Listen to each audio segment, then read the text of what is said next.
What's up, guys? How's it going? Cade Moore with More Muscle. I've got my associate's degree. I'm working on my nursing degree in health, and I'm going to be going to medical school soon. And so I want to help you guys live longer. And while you watch this, my intent is help you live longer, live happier, and give you more energy to live out your life, the best way you can, right? So today I've been studying hypertension. So what is hypertension? It's high blood pressure. High blood pressure increases your risk for heart attacks, aneurysms. Aneurysms is where like the vessel bursts, and a whole lot of other problems, right? So you want to keep your blood pressure around 120 to 80, especially if you have like diabetes. You want it a little lower. Anything under 140 over 90 is not, hypertension, but you want to keep it, for anyone that does have hypertension, you want to keep it under 140 and 90. But you'd much rather have it to be around 120 over 80. One thing I know is that you need to sit down. You got to relax when you take your blood pressure. You got to take it multiple times to know if you're getting the right blood pressure. Taking this multiple times can help you. And you got to relax. You don't want to smoke before you take your blood pressure. You don't want to do exercise before you take blood pressure, because that can play a big role. And you want to be relaxed, because when you're stressed out, your blood pressure increases, right? So let's talk about some ways if you do have high blood pressure and you want to decrease the risk of, having a heart attack, having an aneurysm, whatever it is, because once you have hypertension, your rates of getting other sicknesses go up. And it's called the silent killer because you don't have a whole lot of symptoms, right?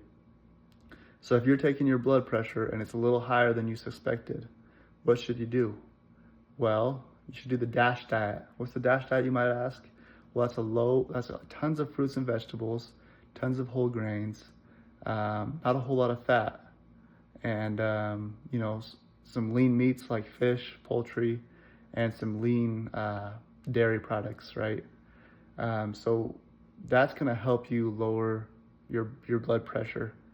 And also a diet high in potassium and a diet low in salt can help lower your blood pressure. So how salt works is you have the RAS system, which is renin angiotensin system or something like that, right? And this is like your kidneys. And what happens is when your body has too much salt, well, salt regulates your blood pressure, right? So if it has too much of it, it's going to increase your blood pressure. Your kidney's going to release that sodium, and your blood pressure is going to increase. But if you don't have enough sodium, it can also be bad. So you want to balance that sodium. You don't want too much of it, and you don't want too little of it. Especially if you're doing a lot of exercise, you're sweating a lot, you might need some extra sodium, right? So I'm not saying eliminate sodium, but a lot of processed foods have way too much sodium, excessive amounts, and that's really not healthy for you. And a lot of Americans are eating a lot of processed foods, so lowering that sodium, not getting rid of sodium, but lowering the sodium can help you. The next thing, like I said, is a high potassium diet. What's potassium? Potassium is in fruits and vegetables, right? And a higher fiber diet. So the more fiber you eat, it kind of slows down and relaxes your body, and that causes your blood pressure to go down a little bit. And obviously you don't want to smoke, because nicotine basically constricts your blood pressure, or your vessels, and makes your blood pressure go up. So you don't want to smoke, you don't want to drink alcohol. The recommendation is drink alcohol limitedly, but I would just say don't even drink alcohol. I've never taken a sip in my life, and I don't plan on it. Alcohol is not good, and it's going to cause you to make bad decisions, and it's going to cause you to maybe have Alzheimer's or whatnot, and there's just a lot of problems that come with alcohol.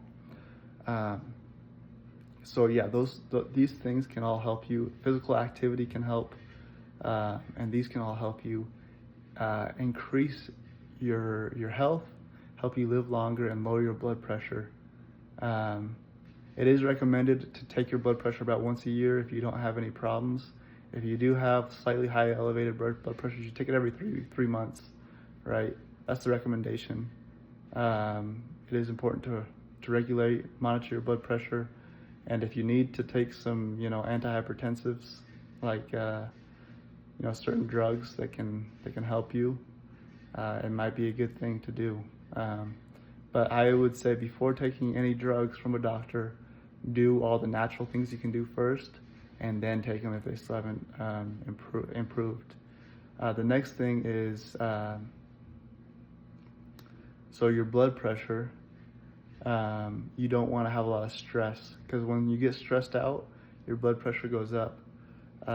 It's kind of like, I kind of like to think about it as like when you're stressed out, your fight or flight system is kind of running. And when your fight or flight system's working, it's okay to have a fight or flight system because it protects you from a bear attack or a snake attack or whatever it is. Because you see those people that can like lift up cars when they have, when they have their fight or flight system activated. And basically that's okay, but if you're constantly in a fight or flight system, your heart rate, your blood pressure, all that stuff is going to be at a constant high level. And what's going to happen is your body won't be able to actually fight off diseases as well. You might get sick more often, because when you're in that fight or flight,